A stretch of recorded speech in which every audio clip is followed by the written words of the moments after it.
Good morning and welcome to the Somewhat Daily Backup for Monday the 19th of October. I'm your host, Nick Boy Richardson, and I'm joined by Stephanie Lady Lappin Bendixon. Hi! Good morning. I'm totally happy to be here, even though I only had 5 hours sleep because I stayed up playing Destiny 2. Wait, what? I try to get all of you to play Destiny 2 with me for years, and no one would play. And now suddenly everyone's playing it. Why are you playing it now? I've just been convinced. I see other people playing it, and I was just like, maybe I've heard people make a few decent cases for it as to why it might be the shooter that I would enjoy, in that it's quite forgiving. It's got great cooperative elements to it. There's very little penalty for death, which are all things that I love when it comes to shooters. Yep. I'm actually playing it with a mouse and keyboard because I feel like it's a perfect game to get me better at, mouse and keyboard shooting. Interesting. And I'm really enjoying it. It's heaps of fun, isn't it? It's really fun. Yeah, don't you wish that we'd been playing that game together for years? I do. Yeah. I do. The issue I have now is that I almost feel like I've regressed in a weird way. That regress is the wrong word because that implies the wrong thing. But, during Good Game, I reviewed games during the day for work, and I didn't game as much recreationally because of that. Now I play more games recreationally, typically with people online, and that's at night. And so I've hit this point in my life where suddenly I'm that person who's staying up till like stupid o'clock in the morning, and it's like ruinous. It's so hard to get out of bed in the morning. I always have bags under my eyes. And I feel like this is like every time someone said, oh, you work in video games, you must have a lot of late nights. So I was like, no, not really. It's a pretty healthy work day. And now suddenly here I am. I'm that person. And Steph, you know what this means? Despite being one of the preeminent video game personalities in the country, despite working on multiple television shows about video games, you're a gamer now. These late night games. Don't you say that. I've always been a gamer. Hey, one more thing. I know we're going to start the news, but I just want to show you one more thing. Wait. Do whatever you want. We got time. Look at my new sword. What the fuck? What? It's Ragnar Lothbrok's sword. Really? From Vikings? Yes. It's the Sword of Kings. It says it on here in runes. Sword of Kings. Isn't it pretty? It's beautiful. So a couple of things. One, you said new sword, which implies there are many old swords in your house. I did. I went through a phase where I collected swords. And then when we moved house, I was like, I feel like I'm not this person anymore who just collects objects that are very difficult to store. Yeah. So I sold them all. I had a lot of video game swords. I had like swords from Assassin's Creed and like Lord of the Rings and stuff like that. And I sold them all. And then I was like, I'm sad that I don't have any more swords in my life. So I was like, I'll just pick one really good one and that will be the one that I love and enjoy. And this is it. And also, like, you're in the mountains there. You got to protect your home. There could be bears. Oh my God. Hey, this is you gotta watch out. You don't need to answer this question. Oh my God, she's just putting it on the floor.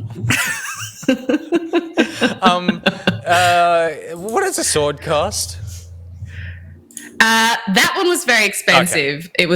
I got it from Global Gear, so it was like, that one was like $400 or something. Yeah, right. That was an investment. But like, I've had swords before for like $100 or whatever. Yeah, okay. It depends how well it's made, I guess, and the materials and such. And is it blunted?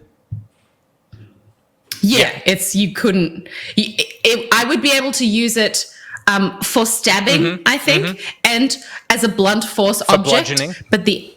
For bludgeoning, but the edges are not sharp. Okay, that's good to know. That explains why it's a floor sword, because I was like, Scardy's going to come and lick that thing. She's going to slice that tongue right off. Yeah, no, she won't. You want to do that? But I'm going to mount it on the wall behind me. Yeah, that's good. How exciting. Sorry. You put it together. Let's get to the news. I'm so sorry. You put together a little den. It's very exciting. I know. It's been nice, isn't it? It's actually... I'm happy with how it's shaping up. And it's funny because your den is all going to be like swords, and you're sort of going with real den feelings. And then Pete's den is like, he's got this nice pot plant behind him, there's a guitar and a lot of soft light, and it's like he's gone for this real sort of like warm, inviting thing, and you're like, do not fuck with me. Yeah. And you're actually, as people... I'm going to drop a truth bomb right now, Do though. it. Peter's office, that plant, it's fake. Yeah. I don't expect Peter would know how to... I'm surprised even the fake plant is alive, knowing what I know about Peter Burns. Real. This is life. This is real life blossoming in my office. Pete, do you want to defend yourself? Tended to by me. I killed too many plants. Pete kills too many plants. All right, good. All right, well, good chat. Destiny, a sword. That's everything you need to know. Obviously, I'm in the studio today because we've got some stuff that we're working on here at the office today, and this was the most efficient way to do the news, so enjoy that. We did say, Peter, could you turn the lights off? I did say that this set is like very much a nighttime set. We've actually got the house lights on at the moment to add a bit more lightness so that it looks like we're kind of in the same time period, because you turn that off and suddenly it's like, hey. I have a window. So it gives an indication of time of day, but you are just in a void. Oh, I see. You're going to turn off all the lights. Oh, wow. This is fucked. You're sabotaging your own show. Oh, but this is nice.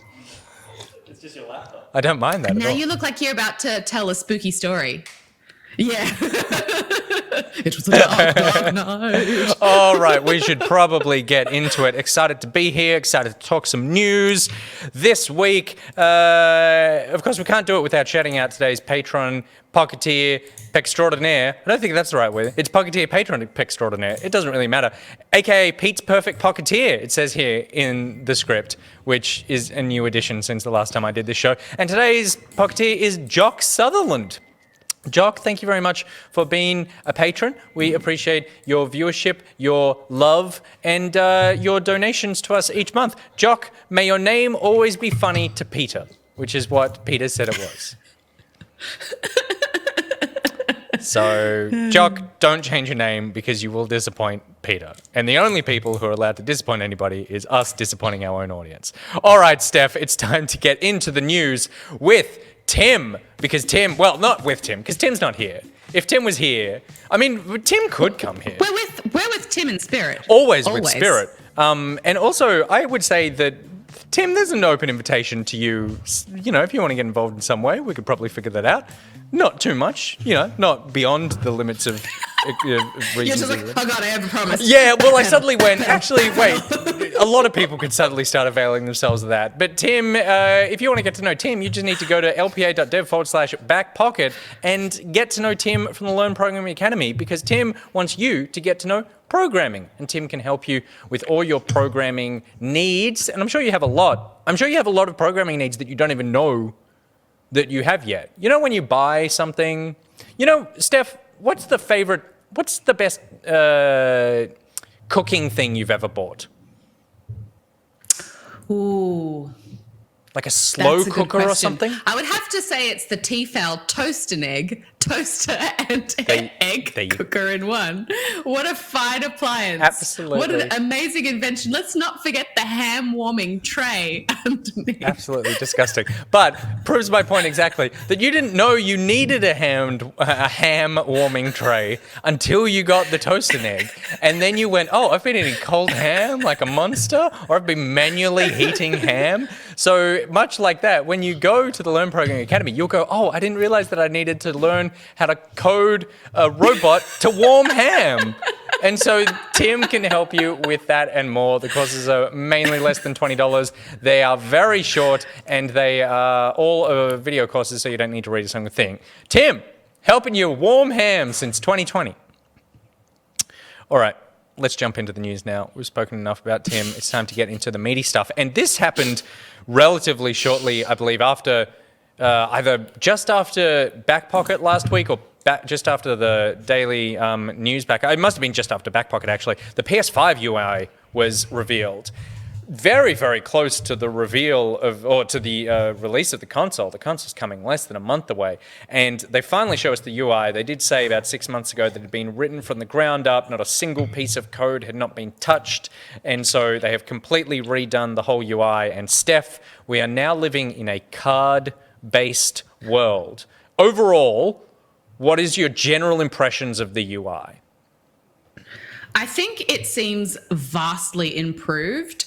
I do see that they are still doggedly sticking to the cross media bar down the bottom, which like infuriated me slightly. But I was like, I guess they still need to. It still needs to be an evolution of the thing that they started with from their perspective. But it has heaps of great features that make it much more user friendly, I think, grounded in games, which is so important. I really love the fact that you can send screenshots to people and you can type messages by like using text to speech. Yep. Perfect. Sorry, speech to text to send messages. I don't know how I will send ASCII penises to people using speech to text, but if anyone's going to figure it out, that I am going to figure out. Thank you very much. It's going to be here. 8 equals capital D. There you go. I mean the overall tone of this, or like I feel like the philosophy behind this is unlike any sort of UI I think we've seen in other consoles up until now, which is really about baking itself into the gameplay experience and not just as like a skin for you to launch games. And I think that that's the most exciting thing about this, that it really seems like they're going, okay, what can this UI do to help you with your game playing, as opposed to just allow you to play games. And I think that that's really exciting. Just before we dive into the features, what is it about the cross-media bar that you're not wild about? I just find, like, as a design, it's really minimalist and unclear about where everything is. I found that, like, every time I've tried to use the cross-media bar, I'm going into like 5 different things trying to find the setting menu that I'm looking for, and then it's actually in accounts, and then I have to. It's just like, I feel like it's visually uninteresting and unappealing to look at, and it's confusing and annoying to use. So, and the direct comparison, like, Xbox kept changing things all the time and it was difficult to find things there, but at least it was like visually appealing. Like I had all of these kind of, different panels that made me want to kind of go in and explore the UI, whereas the cross media bar is just like, I find it very limp.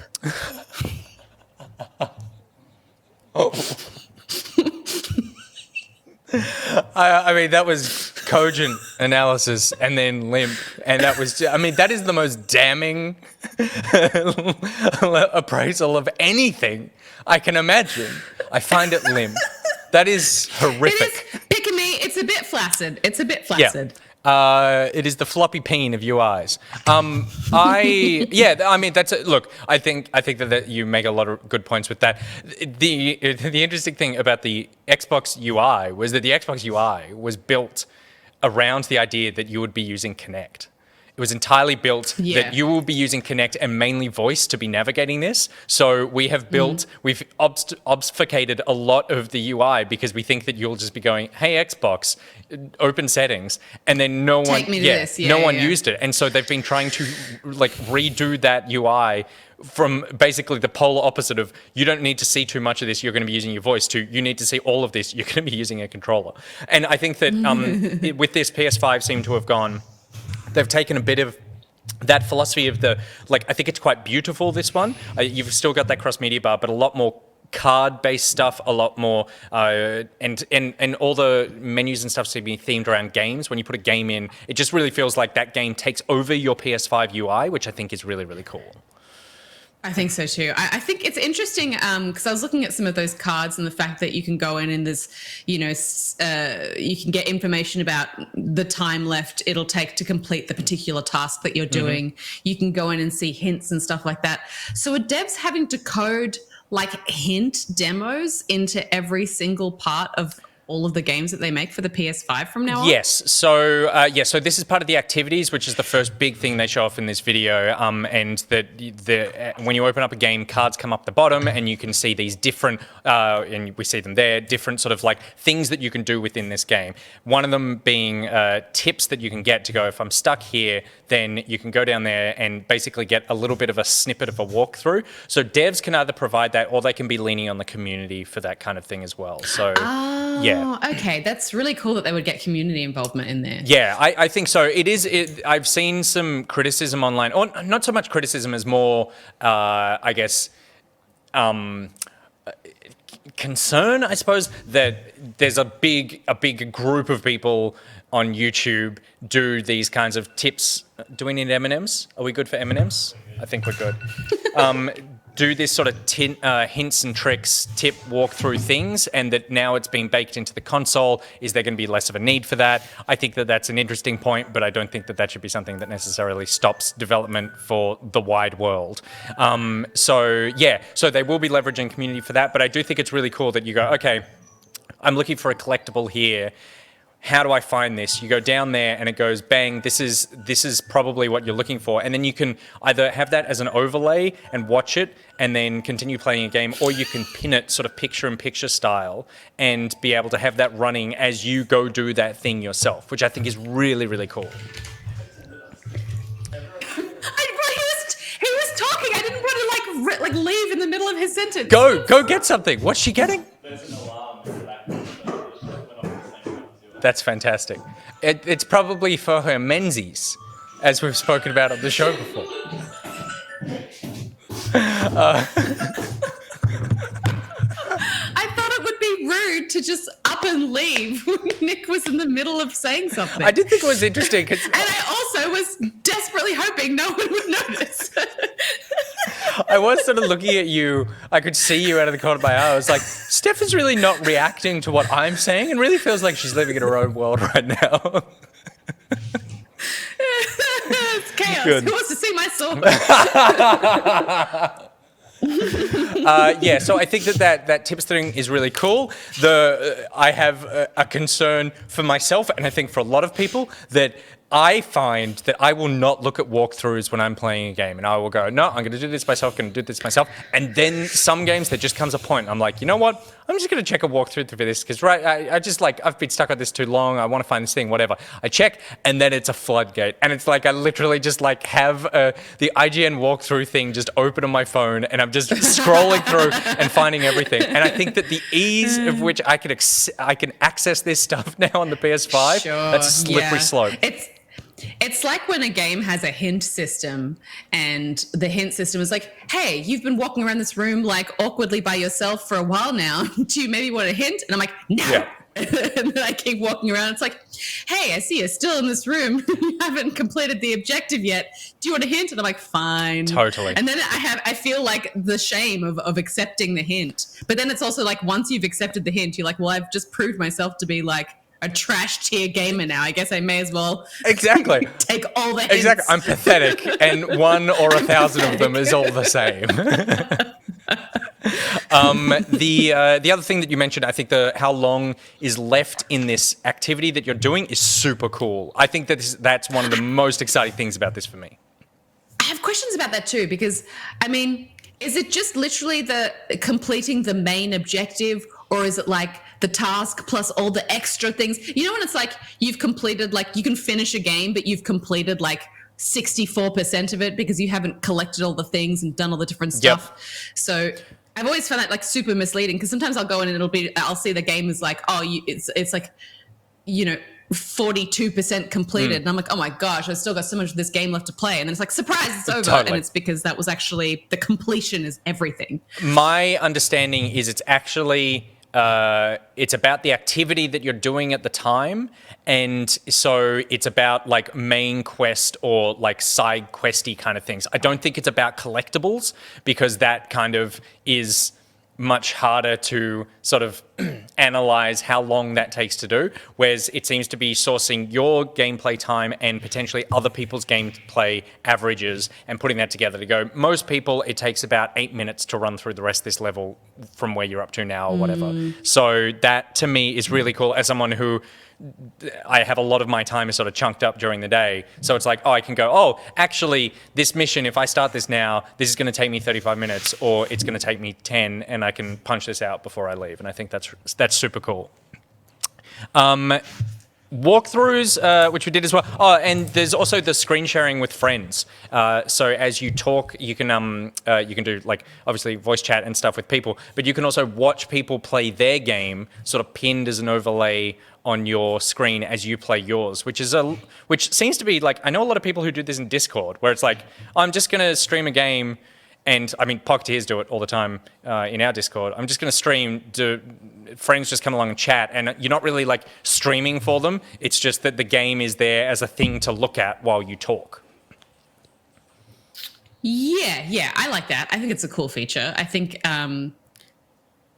but so where is it streaming it to? So you can go, like I can be online, you're online, and I see that you're playing something, and I can just click a button and watch yours, and it just makes a little box that pins up to the corner of the screen, so I can watch your gameplay. I see less application for it within the PlayStation ecosystem. Like, it makes sense for Discord because like people are doing different things on their PC and like work and browsing and, you know, emails and stuff like that. And you can have something open. But when I'm playing another game, I don't really be watching someone play another game while I'm playing another game. If that makes sense, it seems like a weird thing to include. I think it's not something at all I will ever use, but I think there's a lot of people who watch Twitch while they play games and stuff potentially. So it's the same sort of idea, but it's much more localized just around your friend. This is telling me that there's people that are much better at multitasking than I am. Potentially that as well.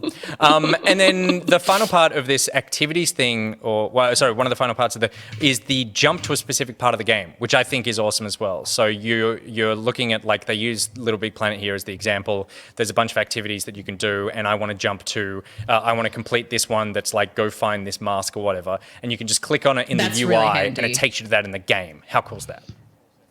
That is super, super handy, especially with little side objectives and things like that sometimes can get a bit lost within the world and you have to go and find them and stuff like that. To be able to jump straight to that just to tick that off a list, especially since games are becoming increasingly more job listy as the demand for like mountains of content within a game just gets higher and higher. I think it's good to be able to at least streamline that process for people built into the UI. That's amazing. Totally. I think it's really cool. I saw someone, so Circle Jerker says, I'm always watching something at the same time as gaming. And then Pikami says, it's useful for stuff like, hey, check this weird bug out. So this is the like picture-in-picture, watch your friends thing.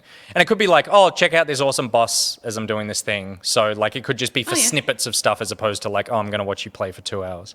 Cool. And then the other quick join thing is that friends can create multiplayer custom lobbies in a different game, and then you just hit the card and you go join the game. So they use Destruction All-Stars here as the example. You're playing Little Big Planet.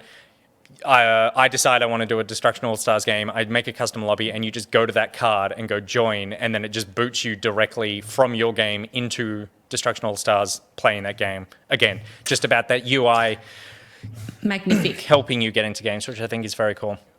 Then just broadly, so that's sort of how it integrates into the gameplay, and then more about just the home screen and the UI itself. I think that it's quite elegant this go around, and I think the idea that they're theming it around the games is very, very nice. I know that you're not a fan of the cross-media bar. Do you think that this version looks less confusing to you? Yeah, definitely. And I think that the cross-media bar at least now feels like it's now in the, I guess, background of all of the other stuff that they've kind of built into it that makes it like visually more appealing, more accessible, and I think it will make navigating through games and the UI menus just much easier because everything will be much clearer and laid out in a way that, I don't know. I'm a very visual person, so tiny little icons just don't help me. Yeah, totally. Sorry. Too many M&Ms before the show. I know exactly what you mean. I also like the fact that the store is now part of the UI. It's not its own separate app that you need to launch into. So you can just buy and browse directly from the UI. It's a little thing, but yeah, it just always seemed weird that you launch this separate app that takes a while to load and blah, blah, blah. Totally. Lots of people in chat giving things that can happen with that picture-in-picture thing. Simultaneous playthroughs of games, says old mate Dave, that are one-player local, or if you're stuck, a friend can run you through in real time. Silent Cloud says it's perfect for Pete's Bargain Boys, all playing Halo separately at the same time, which I think is very fun. True. And then I think I think all those scenarios are really, I love the idea of someone like in real time helping you get through a certain section by showing you that in a clip. I just think the reality of it will be like, look at me teabagging this person and I'm going to send you that clip. Fact. That's exactly what it's going to be. And then the last couple of bits with the voice chat, it runs a 5-minute local record at all times. And then if you file a report about someone harassing you in voice chat or something, it takes 20 seconds of the snippet and 10 seconds before and after that to be able to be submitted. Ooh. Then someone will literally listen to that and then take action. And so they've sort of, they've upped that. That's huge. Yeah, which is pretty cool. And then what is less cool from a privacy perspective, I guess, is that you cannot opt out of being recorded. So it always is recording. You have no choice. If you're on voice chat, it is getting recorded. So don't say anything that is sensitive. The final feature, which was just sort of like buried in here, but I think is super cool, that if you take a screenshot and send it to someone, then if they haven't gotten to that part in their game yet, they will get a warning. Oh, it'll tell you. Yeah, saying this could contain a spoiler. That's super, super clever. Yeah. Because that's something that I didn't even think about. And of course, that makes total sense. If someone's like, oh my gosh, look at this like ending boss fight where I shoot this person at the end of the game. You'd be like, thanks so much. Thanks, Gus. For that. Thanks, Gus. Who is the biggest spoiler we know. The human spoiler is really what he is. He's not the sex magician. He's the human spoiler. He's not even here and he still becomes... Well, it's actually perfect. Because the person picked on. What was it? There was something... Pete, do you remember what it was? It was a couple of months ago where he goes... I don't want to. He started talking about something, and we were both like, "Okay, don't talk about it because, like, we haven't experienced this." And then he goes, "Okay, but I just want to tell you." And then he literally told us the ending, and we were like, "Well, at what point of we have not like we don't want to hear this? Did you not understand?" And most important, the ending, like just bizarre, beautiful man. It's amazing. I feel that I once actually spoiled something really badly for Gus, so I feel like I have less of a claim on it now. What was it? Because I did it. It was a show on Netflix called, I think it was on Netflix. It was called Living with Yourself with Paul Rudd. Maybe it's on Stan. Is that the one where there's two of him? Yeah. Yes. And we were talking about it, and he was only like 5 eps in or something, and I was just like, oh, and this part when this happens, and he was like, what? And I was like, oh no. Which is closer to the end, which is not where you are. Damn it. Oh, that sucks. No, that's no good.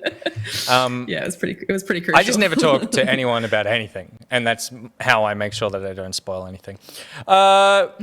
People who are being spoiled is Xbox Game Pass subscribers. People who aren't getting spoiled are potentially PS5 owners, because Phil Spencer has come out and said that the Xbox don't have to put Bethesda games on PS5 to make the $7.5 billion deal worth it. This is such a fucking flex. Oh, yeah. Like, this whole article was just like, he's just like, I'm not saying that's what is happening, but I'm just saying that's what could happen. Yeah, totally. He's like, he's just like, we don't need to do it, but we could. Yeah. And then he was just like, we're not about like making the game less available. We want people to be able to play it as much as possible. But like also we have PC and we have consoles and we have Game Pass. So actually a lot of people are getting access to it, even if they didn't play it on PlayStation. We're not saying it's not going to happen, that's what's going to happen. But like, if it did, no. Heaps of people would still be able to play it and we'd make our money back. I know. It's one of those things where it's like you're sitting there and you go, it's like you're in a business meeting and someone's like, well, this could happen, or we could make sure that it doesn't happen. You're like, are you asking me for a bribe? Like, you're trying to tell me something. And that's exactly what's going on in this conversation. Phil Spencer said that they didn't need to put it on PlayStation to recoup the investment. When asked about the question about if they would need to do that, if they could get away with not doing that, he said a flat out yes, quote, I don't want to be flip about it. This deal was not done to take games away from another player base like that. Nowhere in the documentation that we put together was how do we keep players from playing these games. We want more people to be able to play games, not fewer people. but I'll also say in the model, I'm just answering directly the question that you had. When I think about where people are going to be playing and the number of devices that we had, xCloud, PC, and Game Pass, and our console base, I don't have to go ship those games on any other platform other than the platforms that we support in order to make the deal work for us, whatever that means. So yeah, it's just a huge, like, it's definitely going to happen, and it's also like a warning shot across the bow. I feel like a month before these consoles come out of just like, hey, if you were thinking about it, I don't know, I'd maybe just think about it. I know. It does feel like they're strong-arming people, doesn't it? It's like they haven't made any explicit decisions publicly about whether or not Bethesda is going to be exclusive on Microsoft platforms, but it's like a threat. Yeah, you know? totally. It's like they're just standing over us being like, make the right choice. Don't make me do this. Rock Wallaby in the chat says Phil Spencer releases a book, If I Killed PlayStation. And then Reese Wild says, even while he's flexing, he's still a cool dude, which is very cool. He's amazing. I love him. Here's my favorite thing about this a PC Gamer article that was talking about the Kotaku article is at the very end, they were like, the bulk of the interview is focused on Microsoft's upcoming Xbox One S and X consoles. It's the Series X. They're still getting it wrong. Even I didn't pick that up. That's amazing. That's fantastic. Oh, God. I mean, he could flex all he wants. They got to fix that name. They got to do something. They've got to fix that name. It's madness. So yeah, when this deal had been put together, I did figure that this was the path we were headed down. That they're obviously committing to the existing deals that they've already put together, or they've already guaranteed stuff like Deathloop and games like that coming out on PlayStation 5. But going ahead, I just think you don't drop that kind of money and not put it in your walled garden, because your walled garden is becoming so strong. There's no reason to not do that. So looks like that could be the case, and Phil is girding our loins for that reality. He's getting us ready. He's lubing us up before we get truly fucked by Xbox. If that analogy wasn't clear.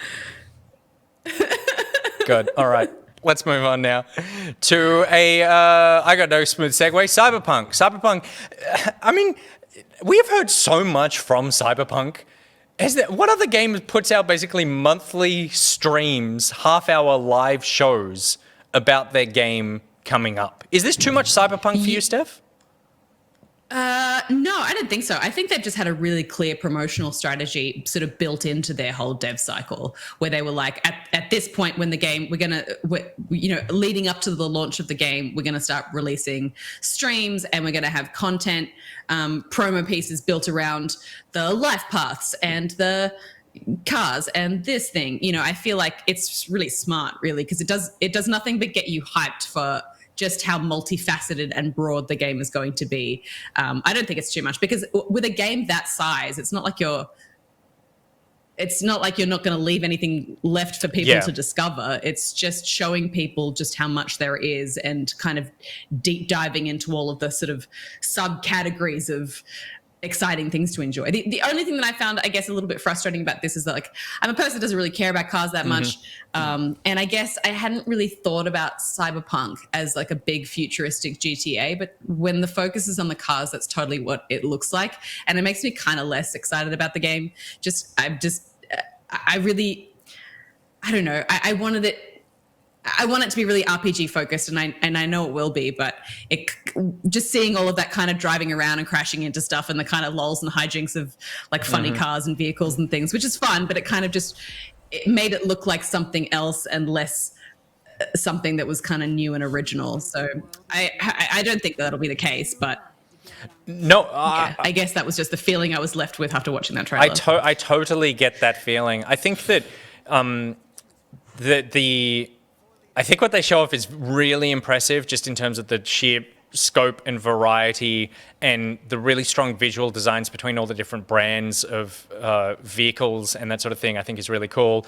And when I'm watching it, I'm just like, I'm constantly overwhelmed with kind of going like, how is this a video game? How is this not just some documentary about a city that I didn't know existed?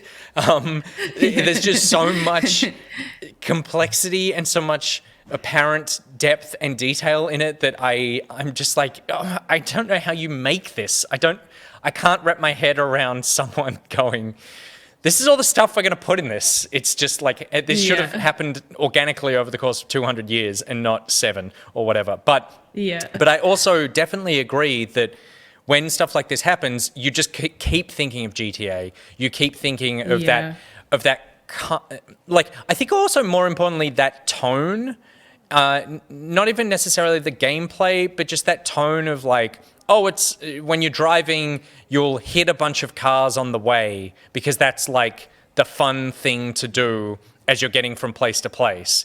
Whereas and the sound of the like radio and different things happening, it's almost like it's transporting me back into a familiar memory that is not giving me the excitement of something that's completely new and different, which is what all the stuff about Cyberpunk had been doing up until this point. And now this suddenly feels really familiar, and I don't like that. But it's not, again, saying that it's not going to be an entirely amazing and cool experience. It's just that this is the first time I've seen that and gone, I've seen something from Cyberpunk and gone, oh, I feel like I've done that before. Yeah, totally. Insufferable Scotsman in the chat says, don't forget that this is based off a tabletop year, the game that's been around for 30 years. There's endless amount of content they could add. That's totally true, and I think that's a really good point. I think also it's just about like the fact that they've implemented it all is so fascinating. But yes, I think that the fact that it's based off a 30-year IP also definitely helps. The car stuff, super cool. But I think I share your concerns with just that sort of familiarity. I think it's interesting that a lot of the stuff they've shown off as well, because they've been doing these basically once a month and showing off different, really specific aspects of the game. A lot of it seems to just be about the style of the game and about the look and the details in the presentation that I still have.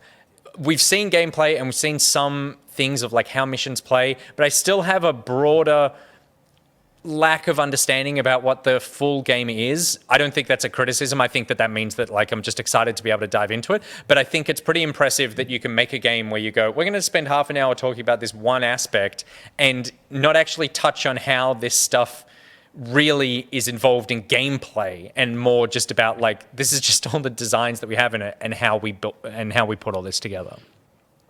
Yeah, I guess I don't know how I don't know what I expected in terms of how you get around the world and how you travel and interact with characters and go on quests and what you have to do.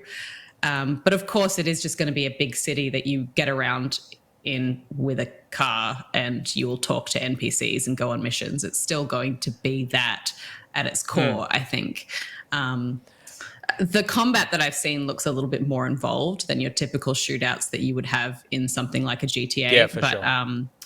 I guess now the reality of what it is kind of sinking in, and how big it's going to be. It just kind of makes me nervous and apprehensive. I feel like because I think I don't want to keep comparing the game to The Witcher because it's just not what they're doing at all. But I feel like you're in this position, which I have definitely been in, and that I think I see more from bands, where a band puts out a new album and it's really different than their previous work. Like one that I remember being like Panic at the Disco's second album, when half the band left.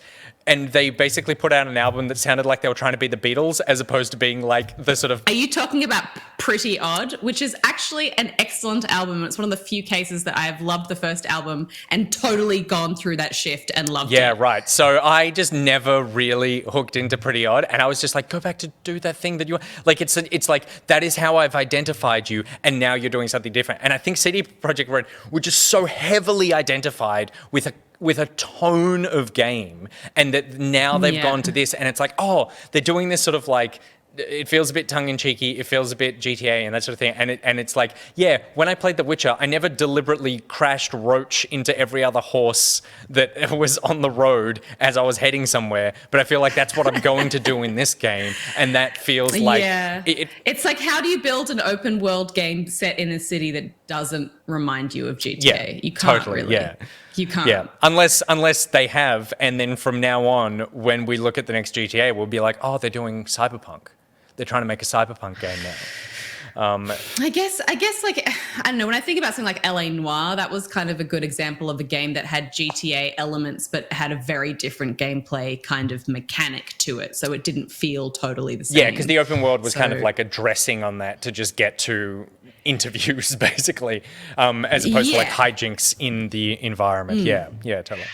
But yeah, we are very close to Cyberpunk. My goodness, next month. I am very excited because it does feel like all the reasons that we've said, a condensed world that I can really get into. I think that it just looks so deep in terms of the detail and the theming and stuff. So yeah, I like think most people Cyberpunk's close proximity to the Valhalla release is giving me like daily panic attacks. And you're going to have to fit in your Destiny raids and stuff as well.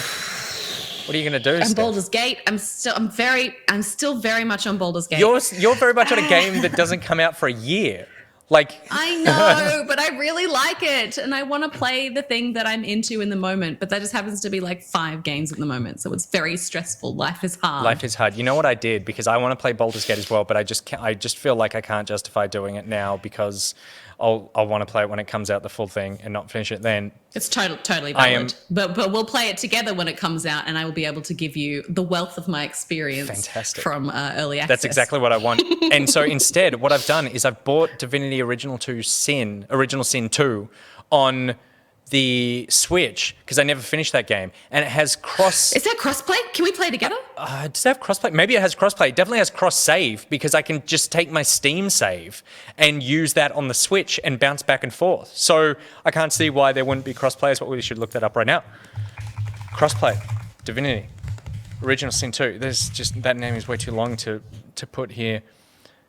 Does not feature crossplay. It only features cross save. Damn it. I can play with you while I'm on the PC. So anyway, I was like, well, I'll do that. That'll scratch the Baldur's Gate itch. So I made my character last night. I'm a battle mage, and I'm back on that shipwrecked island that I've played now 3 times. The first opening 2 hours of that game. So that's scratching my itch. If you have a cat itch that you need scratched, then you definitely want to be playing Spider-Man Miles Morales, because last week we got a new look at Spider-Man Miles Morales gameplay, and we saw a new character here. The beginning is sort of just flying around the city doing Spider-Man hijinks, and then we get halfway through that video and we find a bodega cat in a backpack hiding in a warehouse. A cat that you can save, and the cat's name is Spider-Man. So, for people who don't know, a bodega is a like small grocery store, particularly in the sort of Manhattan area, like a little corner shop or whatever. And the phenomenon of the bodega cat is that so many of these little grocery stores seem to have their own little cat that lives in them. There's even a Twitter account, I think, called Bodega Cats. There you go. That one makes sense. It's adorable, and it just features, and it's like no one really has an issue with the fact that these cats are just lying all over like food products, deli and stuff like meats. that, because they're like, you know what, this is fine, because cats are adorable and they're a joy to the world. So I'm cool with it. The cat, and so I love that. No, you go ahead. I was going to say, I just love that something that is so quintessentially like tied to this area has been incorporated into this game. It's lovely. Totally. Like, from my understanding, bodegas are a real New York phenomenon, and it's not really anywhere else. There are 10,000 of them within the New York area, and the bodega cat is actually there because it keeps all the mice and rodents away. So even though technically, I looked it up this morning, health officials, there is a fine for having a bodega cat, because there is a live animal that is not a service animal in your food serving business, that the cat owners are like, well, we would rather this than rats, and generally health officials just look the other way, because they're like, well, we'd probably prefer a cat than rats as well, and this is just the way that you're dealing with it. Yeah. The cat. It's the Puerto Rican population, I think, that brought over the bodega concept. It is. And also, I found out. I mean, we've both done a ton of research about bodegas. Also found out that they're not only like a corner convenience store, but they also are like a local hang. So people hang out at the bodega. It's like a meeting spot. Yeah. It's like just a point in your neighborhood where everyone knows the sort of 4 or 5 bodegas there, and I'll meet you at that one, and then we'll go to the movies or whatever. Yeah, that's like a thing. Yeah. How exciting. I also really like that. Like, I feel like obviously animals have been commonplace in video games for a long time, but it feels like there's been a shift recently where where like developers have realized just how many like easy brownie points they can get for including cute animals in gameplay in like a cool interactive way. Yep. Like, I'm sure you also follow the Twitter account Can You Pet the Dog? Of course. Great Twitter account, huge followers. And it seems like there have been games where it's like, you cannot pet the dog in this game. And then they've included a patch. So it's like, following a patch, you can now pet the dog in such and such a game. It's like people are realizing it's oh my gosh, the Valhalla footage of like, you have dogs and cats in that game. You don't just like bend down and like pat them on the head. They like jump up into your arms, you cuddle them, you like, the dog puts its little paws around you and you like hug it. Like, somebody was like, people are into this. Let's go all the way. And I'm here for it. And it'll make me buy your game. I totally agree. Like, it makes news. The Assassin's Creed Valhalla thing, and we're talking about the fucking bodega cats. It literally makes news when you put animals in your games. You're right, it is an easy win. The bodega cat, it seems to be a mission. The cat's name is Spiderman. You save the cat, and then when you do that, you actually unlock a skin, which is where, as Spider-Man, you wear a hoodie that has a Spider-Man thing on it, and you have the backpack with the cat in it, and then the cat has a Spider-Man mask, and then when you fight, the cat lashes out and attacks. So at the end of that video, Pete, can we get that up? Is that something we can get up? At the end of that video, he suits up here, and he's getting all ready to be Spider-Man, and then Spider-Cat or Spider-Man the cat is in there, and then when you're wearing this skin and you're fighting, haba, a cat comes out and just fucks someone's face up. Scratches out the eyes. It's fantastic. What I love about this clip from a story perspective is this like, guy has obviously been like, help, my cat's been like kidnapped by some bad guys. And then you go to the warehouse and you rescue the cat and you bring it back. You're like, here's Spider-Man. I rescued him for you. Spider-Man curls up into the little bed. And then he's like, oh, that's nice. Now go fight crime. Totally. The cat's like, yeah. And Pete, I do just need to jump one more time back in that video. Can we go to the minute mark? There is one thing that I noticed here at the first watch, and I was just like, well, this is wrong. We definitely should have fixed this. Because we get the backpack. We get the cat in the backpack, flying through the city, jump, roll, that cat just died. That cat just died because a human man crushed him when he rolled on that backpack that the cat is living in. Terrifying. And I'm trying to think of like physical workarounds that make that dead not cat. a problem. Dead cat right there. Yeah, Terrifying. that's true. We're watching in slow motion now. Down. So I feel like when we have that skin on, Spider-Man can't roll. Or if he does like a hand flip thing where he puts his hands down. Yeah. Old mate Dave says that the backpack has roll cages. It's a reinforced backpack. It could be an reinforced armored backpack that just doesn't see any squishage. It would be one of those gamer backpacks that I get advertised to in Instagram. That it's like protect all your gamer gear. Yeah, a carbon shell protects your gaming laptop. So there you go. All right, Bodega Cat. And then big news for someone that we know. So Sega recently had a sort of celebration for their 60th anniversary on October 18th. They had a bunch of sales and they released some never seen before stuff. One of the things they released was this proof of concept for a Golden Axe game that they put out and called Golden Axed, because this game never got released. This was it wasn't even turned into an actual game. It was a prototype made by Sega Australia Studios in 2012. It was a 2.5D side-scrolling brawler, which you can see right there. The reason that this made news is that Sega put it out, and then one of the developers came out and said, oh, actually, this is not some like fun joke. This was actually a 2-week hell period for me and a coworker as we put this demo together, this prototype together. Sega never contacted us to say that this would be coming out, and then when they did put it out, they called it like janky, they called it golden axed, and they kind of just tore it to shreds. And that developer was Tim Dawson, who we had on the show a couple of weeks ago talking about unpacking the new game that his dev team is putting out.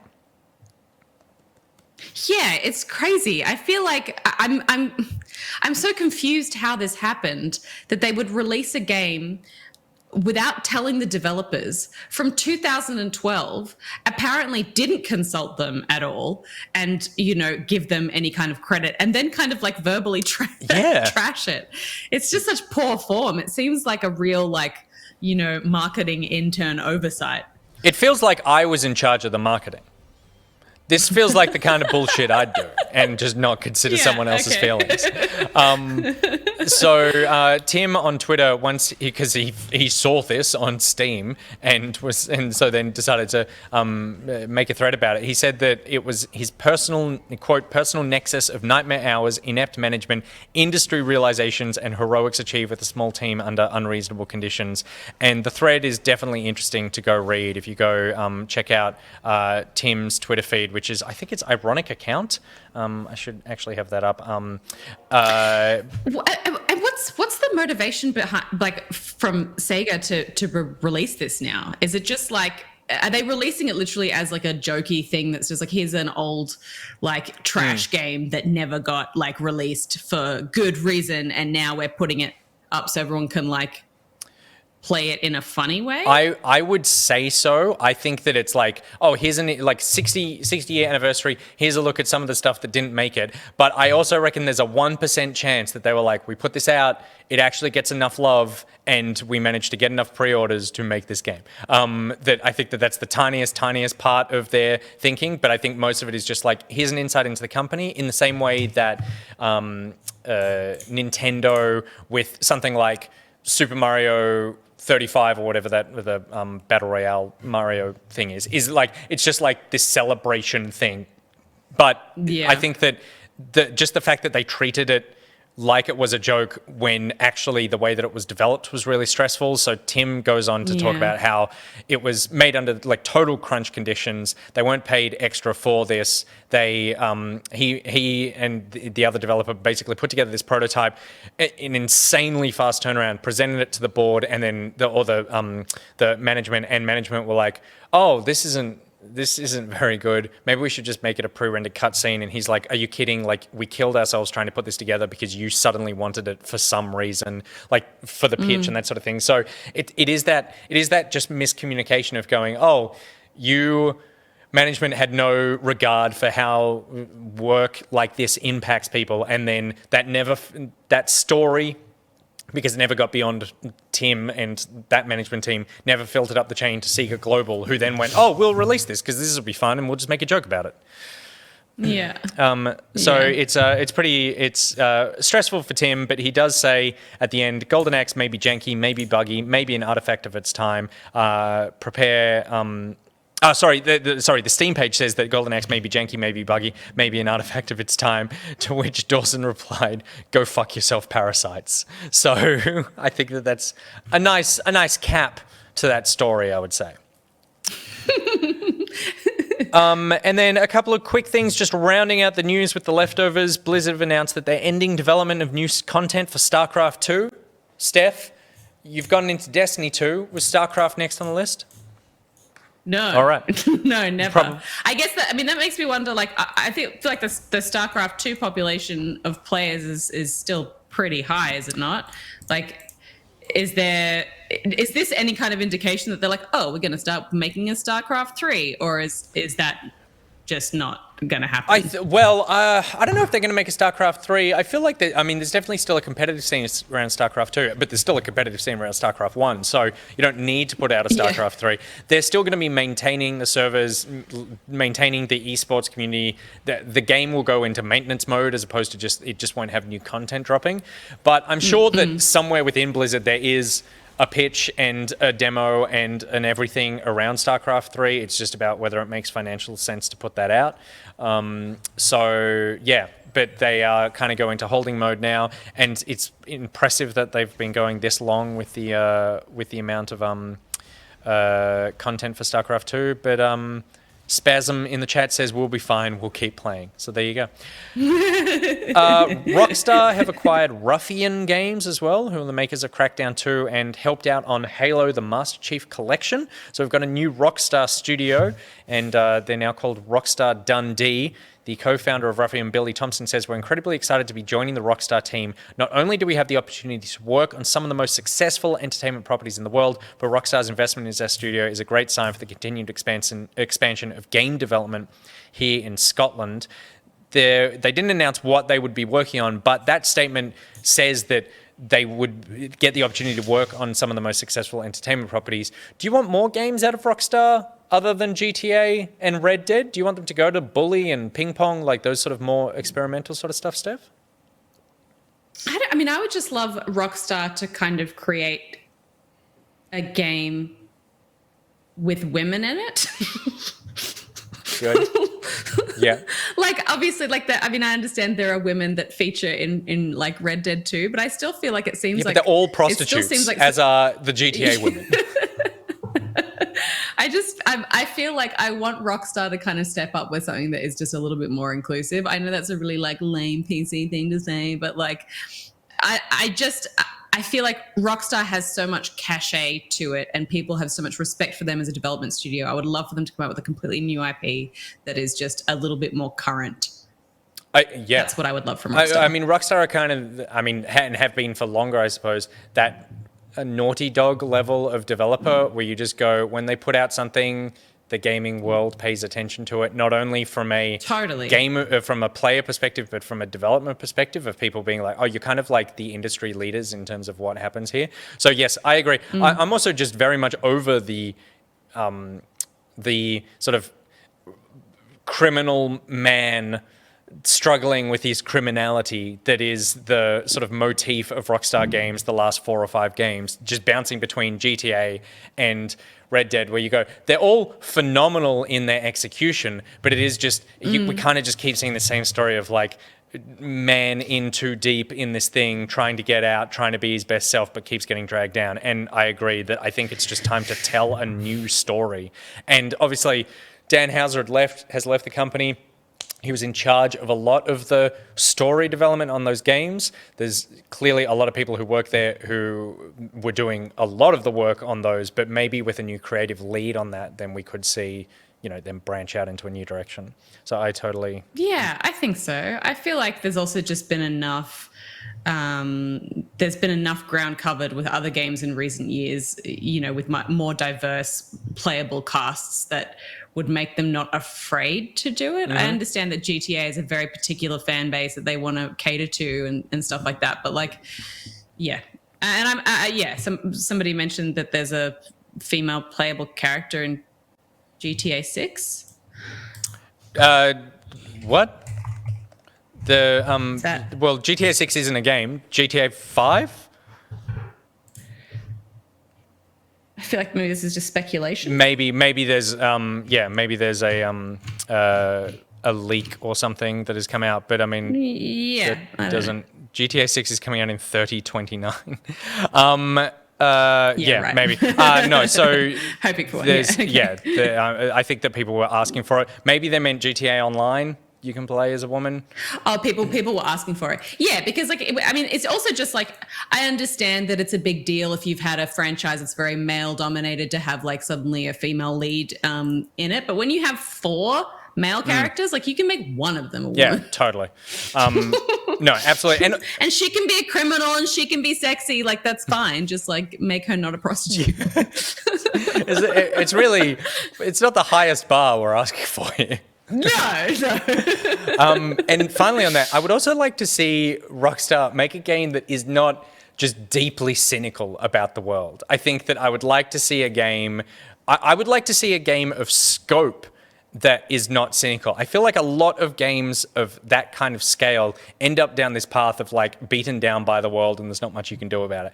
And yeah, I would like to see them make a game. It doesn't need to be necessarily like happy, happy, joy, joy, but something that isn't about just the inescapable crushingness of commercial,ism, corporatization, and violence. So I don't expect it, but yeah, that's what I would like to see. And then finally, in our Game Pass news, the 3 LucasArts games are coming to Game Pass, which is exciting because they're all, well, 2 of them I've played, 1 of them I haven't. Grim Fandango, Day of the Tentacle, and Full Throttle. These LucasArts games are coming to Game Pass.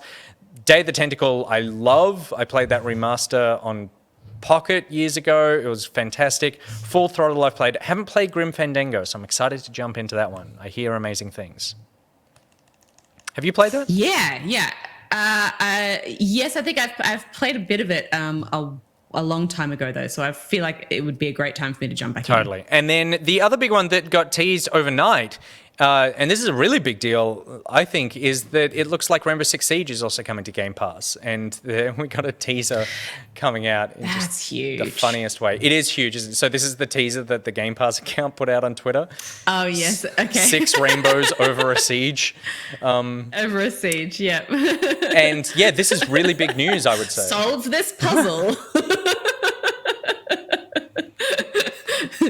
But yeah, you said that this is big news?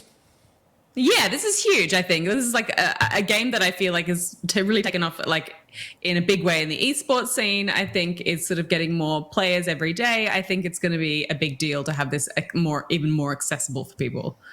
Totally. It's a really great game. Destiny... So the way that Destiny 2 came to Game Pass is that Destiny 2 is on Game Pass at the moment on the Xbox platform and not on the PC platform, and then it's coming to PC next year. So I think it's coming to PC all caught up, so whatever the state of the game at that point is, it'll come to Game Pass on PC as that. At the moment, we don't know whether or not Siege is going to be PC as well as Xbox, or if it would just be Xbox. And also how many of the operators and the seasons are involved in this. But I can't imagine it would be anything other than the full suite, because why do it? Like, why do that if you're only going to put out a few operators and not like the full scope of the game as it currently stands? It'll be the full thing for sure, I reckon. They wouldn't do it otherwise. Ubisoft I'll tell you what, Ubisoft see a new platform and they're just like, take it. Take all our games. Every time there's a new streaming platform, that Ubisoft are the first ones in line just going, so here's Tachanka, you do with them whatever you want. Yeah, they're prolific. They want to be like, they want to be in everyone's face all the time. And I feel like that's a good marketing strategy. They want to be the Game Pass of publishers. Yeah. So that is all the news that's fit to print over the last week. Pete's laughing at me. It's been a long morning, and it's going to be a long day. I need to go buy a dumb costume soon. It's raining outside. This is depressing. Steph, what's your plans for the rest of the day? I have to do a bunch of writing, which is very exciting. And I'm writing a novel that will never see the light of day, but I'm really sticking to it. And I have to figure out a way to hang up my sword. Have you guys seen my sword? Show us she's getting it from a special sword holder. I feel like the people saw it at the start of the stream, but now the people who arrived since want to see it. Yeah. So I'm just going to show it one more time. This is my Viking sword. It's Ragnar Lothbrok's sword from Vikings, you know? There's a madness when you turn around, because you kind of turn around, bend over, and then swing back around in your chair, just like flailing a sword. There's a real insanity to you have you seen my sword? And it's just like slicing, cutting. There it is. It seems like you're wearing kind of like a Christmassy jumper as well, so there's a lot of confusing messaging. Did you just We had a cold snap. I just busted out the wool. That's good. That's good. It's a baller sword. It suits you really well. I think it's a great look. Thank you. So if anyone has... are you asking for tips on how to mount a sword, or you know? I think I know. I Okay. think I've got it. I think I've got it. Oh, sorry. I'm going to stick it over there, I think. Okay, that's good. That's basically... do you go down or do you go across? Down. Yeah. Down. Okay, yeah. I'm sure there's a 3M hook that is available for sword mounting. It's very heavy. I don't think it's going to happen. There's probably If you really want to know, I have this device here, which it's movable so that, depending on the hilt. The hilt or the crossbar, it'll be like, hold it there. Nice. So it's very minimal. So it almost looks like it's part of the sword. Yes, Mad Dog, it is like a guitar hook, but even just smaller. So it looks like it's part of the sword. That's correct. Yeah. There you go. You're all over this. This is going to be amazing. All right. Well, good luck hanging your sword. Good luck, everyone, for the rest of your day. If you want to help us help you know about gaming news, then head to patreon.com/backpocket. We would love to have you as a patron in our wonderful community. We've got a great Discord. We've got a bunch of perks there on the Patreon for you to enjoy. And we really appreciate all of you watching us and being a part of our community. And if you throw us a Twitch sub as well, there's emotes that you can use. That's basically it. But you can use emotes. Yeah. Everyone loves emotes. Let's use them right now. That's a good idea. I'm going to put an emote in the chat. I don't subscribe to the Back Pocket Patreon. I was just about to say, I'm not a subscriber. Hang on, I'll do it right now. We should be able to get honorary subs. We should. Why? Yeah, as a moderator. As people who are on the show. It's ridiculous. That is insane. This is our fucking show. This is our show. You can VIP yourselves. Oh, okay. Okay, good. Okay. Thanks for teaching us how to use Twitch, Jeff.